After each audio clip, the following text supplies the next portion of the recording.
PTA tribunal member के finance की अदम तैनाती पर वज़ीर-ए-आज़म शहबाज शरीफ ज़ाती हैसियत में इस्लामाबाद हाई कोर्ट तलब। जस्टिस मोहसिन अख्तर कियानी ने रिमार्क्स दिए। कहा कि वज़ीर-ए-आज़म 18 मई को ज़ाती हैसियत में पेश होकर बताएं कि ट्रिब्यूनल के मेंबर फाइनेंस की तैनाती क्यों नहीं हुई। सेक्रेटरी कैबिनेट में भी अदालत में पेश हों। असिस्टेंट अटॉर्नी जनरल ने बताया कि एक रिटायर्ड जज ट्रिब्यूनल के मेंबर में तैनात हुए हैं। जस्टिस मोहसिन अख्तर कियानी ने रिमार्क्स दिए कि रिटायर्ड जजेस को ट्रिब्यूनल में जाने का ज़्यादा शौक है। रात उनको सैल्यूट याद आते हैं तो वो सोने नहीं देते। किसी का दिल चाहे तो वो एनआरसी में लग जाता है, तो किसी और को ट्रिब्यूनल में रिटायर्ड जजेस ने बेड़ा गर्क किया हुआ है।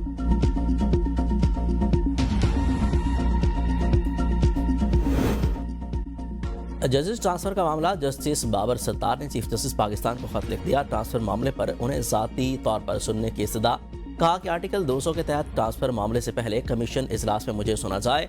आज 4 अलग अलग इजलासों में judicial commission of Pakistan Islamabad high court के justice Mohsin Akhtar Kiyani, justice Babar Sattar, justice Saman Rafat Imtiaz, justice Arbab Muhammad Tahir और जस्टिस खादिम हुसैन सोमरो की ट्रांसफर पर गौर करेगा। चीफ जस्टिस पाकिस्तान याह्या आफरीदी ने ट्रांसफर जजेस से मुतल्लिक इजलास बुलाने की मुखालफत की थी, जबकि इस्लामाबाद हाई कोर्ट के चीफ जस्टिस सरफराज डोगर की जानिब से 5 मेंबरान की रिक्विजिशन पर इजलास बुलाया गया।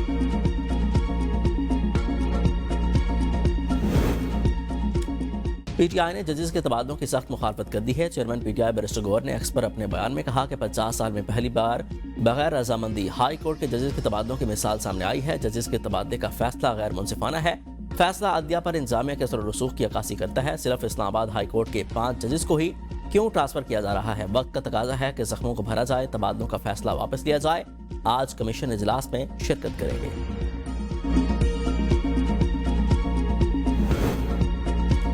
अमेरिका ईरान मुज़ाकरात बर्फ पिघलेगी या तनाव बरकरार रहेगा? अमेरिका ने खित्ते में क़याम अमन के लिए ईरान की तजवीज़ पर गौर करना शुरू कर दिया। सदर ट्रंप की कौमी सलामती टीम से मुशावरत। ईरानी पेशकश के मुख्तलिफ पहलुओं का जायजा लिया। तर्जमान व्हाइट हाउस कैरोलिन डेविड की तस्दीक। कहा कि अपना हुर्मुज़ से खोलने से मुतल्लिक ईरान की तजवीज़ पर बातचीत जारी है। बारूदी सुरंगें हटाने के ऑपरेशन से मुतल्लिक कोई मालूमात नहीं है। कोई भी मुआहिदा अमरीकी मुफादात को देखकर किया जाएगा। सिर्फ ऐसा मुआहिदा चाहते हैं जो ईरान को जोहरी हथियार हासिल करने से रोके। हसास सफारती मामलात पर मीडिया के जरिए मुज़ाकरात नहीं किए जाएंगे। ईरान ने पहले अपना हुर्मुज़ खोले और नाकाबंदी को खत्म करने की तजवीज़ दी थी। जोहरी मुज़ाकरात बाद में कराने का मशवरा दिया था।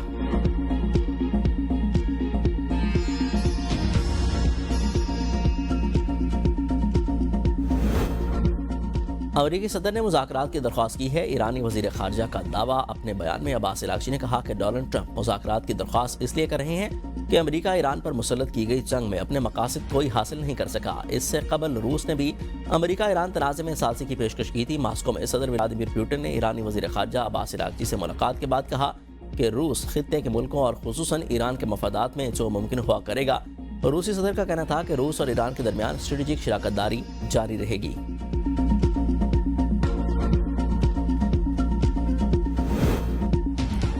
अमेरिका ने अपना हुर्मुज़ खोलने की ईरानी शराइत मुस्तरद कर दी हैं। अमेरिकी वज़ीर ख़ारजा मार्को रूबियो ने अपना हुर्मुज़ की बंदिश इकनॉमिक न्यूक्लियर हथियार के मुतरादिफ करार दे दी है। कहा कि अमेरिका ईरान को किसी फीस वसूली की इजाज़त नहीं देगा। ईरान 25% आलमी तवानाई रोकने की सलाहियत पर फ़ख्र कर रहा है और अगर इसे जोहरी हथियार मिल गया तो सूरत हाल मज़ीद ख़तरनाक हो जाएगी।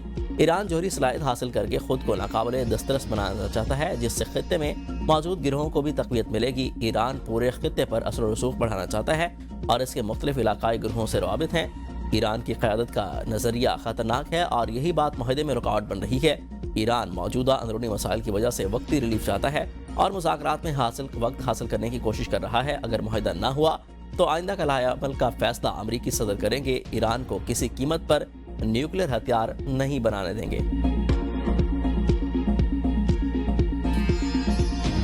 PSL 11 पॉइंट्स की दौड़ खत्म, फाइनल की दौड़ शुरू। पहला क्वालिफायर मैच आज पेशावर ज़ल्मी और इस्लामाबाद यूनाइटेड के दरमियान कराची में होगा।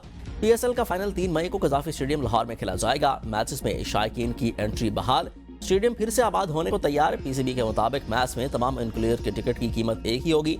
तमाम इनक्लियर के टिकट्स 500 रुपए में फरोख्त किए जाएंगे। टिकटों की फरोख्त का सिलसिला शुरू हो गया। लाहौर में PSL के फाइनल और दोनों एलिमिनेटर मैचेस टिकटों की फरोख्त भी जारी है।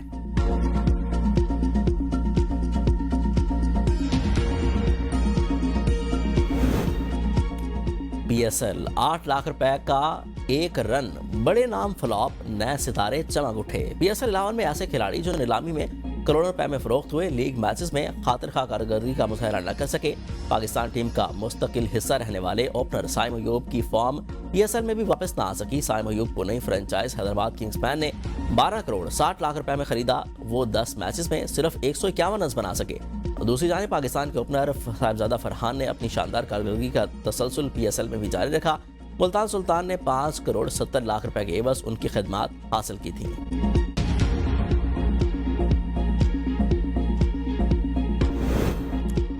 पाकिस्तान क्रिकेट बोर्ड के सामने सेनेट में इख्तियार। PCB का अवामी नुमाइंदों को माली तफसीलात देने से इनकार। सिलेक्शन बोर्ड और अहदेदारों की माली तफसीलात खुफिया करार दे दी। T20 वर्ल्ड कप के लिए टीम के साथ जाने वालों की फहरिस्त भी जाहिर न करने का फैसला। सेनेट को इन कैमरा ब्रीफिंग देने की पेशकश। PCB का मौक़िफ़ है कि मालूमात अफराद की सलामती और तहफ़्फ़ुज़ से मुतल्लिक है। गैर ज़रूरी तशहीर सिक्योरिटी खदशात पैदा कर सकती है। खिलाड़ियों और मुलाज़मीन की राज़दारी बरकरार रखना लाजिम है।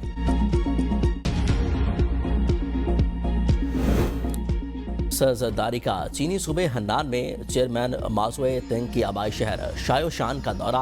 पीपल्स कांग्रेस के सीनियर पार्टी रहनुमा ने सदर मुमलिकत का इस्तकबाल किया। सदर मुमलिकत ने स्टैचू स्क्वायर में चेयरमैन माओ के मुजस्मे पर फूलों की चादर चढ़ाई। सरजरदारी को तारीखी मवाद के तहफ़्फ़ुज़ और इनकलाबी तारीख के बारे में आगाही दी गई। सदर ने माओ ज़ेडुंग में मेमोरियल म्यूजियम का भी दौरा किया। सदर ने तारीखी नवादरात और आर्काइव मवाद का मुशाहिदा किया। सदर मुमलिकत ने माओ ज़ेडुंग की जदोजहद, इत्तेहाद और तरक्की में उनकी खिदमात को सराहा। शरह सूद में 1% का इजाफा। स्टेट बैंक ऑफ पाकिस्तान ने नई मॉनेटरी पॉलिसी का ऐलान कर दिया। नई शरह सूद 10.5% से बढ़ाकर 11.5% मुकर्रर कर दी गई है। साल 2026 के तीसरे मॉनेटरी पॉलिसी इजलास में महंगाई, तेल की कीमतों से मुतालिक पॉलिसी का भी जायजा लिया गया। महंगाई पर काबू पाने के लिए शरह सूद में इजाफा किया गया। फेडरेशन चैम्बर ने शरह सूद में इजाफा मुस्तरद कर दिया। सीनियर नायब सदर FPCCI का कहना है कि शरह सूद में 1% इजाफा तवक्कुआत के बरक्स है। हमारा मुतालबा था कि शरह सूद को कम किया जाए। शरह सूद में इजाफे से एक्सपोर्ट को नुकसान होता है। हुकूमत फैसले पर नजरसानी करे और इजाफे का फैसला वापस ले। पाकिस्तान को IMF से मजीद 1 अरब 20 करोड़ डॉलर मिलने का इम्कान। रोशन कर्ज प्रोग्राम की अगली किस्त की मंजूरी के लिए एग्जीक्यूटिव बोर्ड का इजलास 8 मई को तलब। ज़राए के मुताबिक शराइत पूरी होने के बाद किस्त के इजरा की राह हमवार होगी। इजलास में तौसीफ फंड सहूलत के तहत तीसरा इक़्तिसादी जायजे की मंजूरी दे दी गई। लेजियस and stations eligibility feasibility programme के दूसरे जायजे की मंजूरी भी मुतवक्किल है। पाकिस्तान और IMF के दरमियान 27 मार्च को स्टाफ लेवल मुआहदा तय पाया था।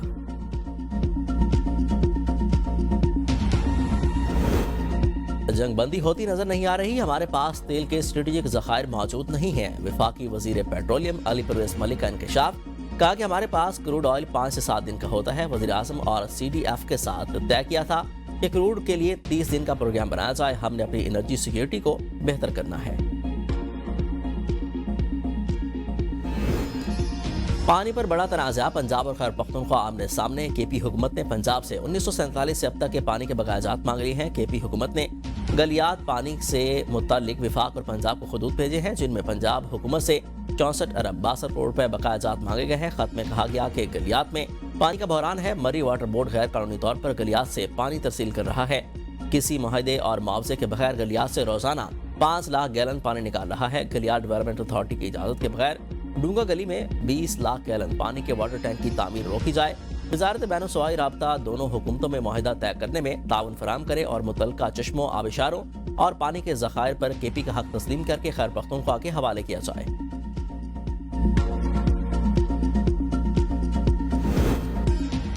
$102 यूनिट का बिल 11,800 रुपए। आप सारिफ नहीं बकरा कहा करें। कायमा कमेटी इजलास में कामिल अली आगा पावर डिवीजन पर बरस पड़े। कायमा कमेटी बराए इक़्तिसादी अमूर के इजलास में एडिशनल सेक्रेटरी पावर डिवीजन ने कहा कि बकरा तो माजरत के साथ इस वक्त की हुकूमत बनी हुई है। जब से सोलर आया है 200 यूनिट वाला स्लैब ही बदल गया। चेयरमैन कमेटी सैफुल लाबड़ो ने कहा कि कहीं सुपर टैक्स तो कहीं जगह टैक्स लगाया जाता है। बस सुल्तान राही और मुस्तफा कुरैशी टैक्स लगाना बाकी रह गया। आप कहते हैं कि बिजली सरप्लस है। वर्चुअल असासों पर शिकंजा सख्त। बगैर इजाजत सर्विसेज गैर कानूनी करार। पाकिस्तान वर्चुअल रेगुलेटरी अथॉरिटी ने एडवाइजरी जारी कर दी है। स्टेबल कोइंस और ब्लॉकचेन सर्विसेज पर भी रेगुलेटरी दायरा कार में शामिल है। किसी भी पायलट या मुआहदे के लिए पेश की मंजूरी लाजमी करार। गैर मंसूरशुदा मंसूबे कानूनन आगे नहीं बढ़ सकते और इदारों को पहले PAVARA से रुजू करने की हिदायत कर दी गई है। रेगुलेटरी सैंडबॉक्स और NOC के जरिए मंजूरी लेने का मशवरा। बानी तहरीक इंसाफ एक बार फिर मेडिकल फिट करार, बानी की मजमूई सेहत से मुतल्लिक मेडिकल रिपोर्ट तैयार। राय के मुताबिक बानी पीटीआई की मेडिकल रिपोर्ट 5 रुकनी बोर्ड ने तैयार की है। बानी पीटीआई के गुज़िश्ता मुआयनों की तफसीलात दर्ज है। बानी पीटीआई के क्लिनिकल टेस्ट की तफसीलात भी रिपोर्ट का हिस्सा हैं। बानी पीटीआई की मेडिकल रिपोर्ट चीफ कमिश्नर को भिजवा दी गई है। पिम्स की प्रेस रिलीज में कहा गया कि बानी पीटीआई की आंखों के फॉलोअप इलाज के लिए आज पिम्स लाया गया। इंजेक्शन की चौथी डोज दी गई है। मेडिकल प्रोसेस से कबल बानी पीटीआई की रजामंदी हासिल की गई है। माहिरीन चश्म ने मुआयना किया, मरीज तिब्बी तौर पर मुस्तहकम पाया गया। मजीद निगहदाश्त, फॉलोअप हिदायत और दस्तावेजात के साथ मरीज को डिस्चार्ज कर दिया गया।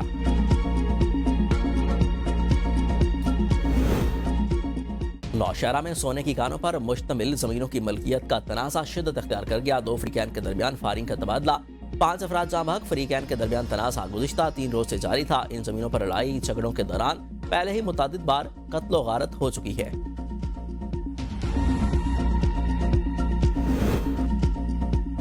गुजरावाला मुख्तलिफ वाक़यात में 5 अफराद कत्ल। रहमतपुरा के घर से माँ और बेटी की लाशें बरामद। जिना रोड के इलाके में शोहर ने बीवी को कत्ल कर दिया, 2 बेटियों को जख्मी कर दिया। फिरोजवाला में लड़ाई झगड़े के दौरान 45 साला शख्स को मौत के घाट उतार दिया गया। अफजलपुरा में मामूली लड़ाई पर नौजवान को गोली मार दी गई। लाशें और जख्मी अस्पताल मुंतकिल, मुल्जिमान फरार। रावलपिंडी के इलाके दौलताना में लेन देन पर मामू ने भांजा मार दिया। ढोक धमियाल की शनाख्त पर गुलबरीन का मामू अजहर मसूद से तनाज़ा चल रहा था। मुलजिम ने तैश में आकर फायर खोल दिया। मुलजिम वारदात के बाद फरार।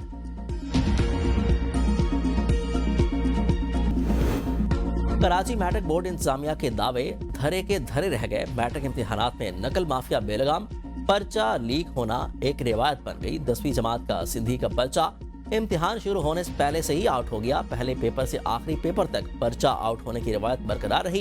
एफआईआर की गिरफ्तारियां भी पर्चा आउट होने से न रोक सकी। इससे पहले आउट होने वाले पर्चों की तहकीकात जारी है।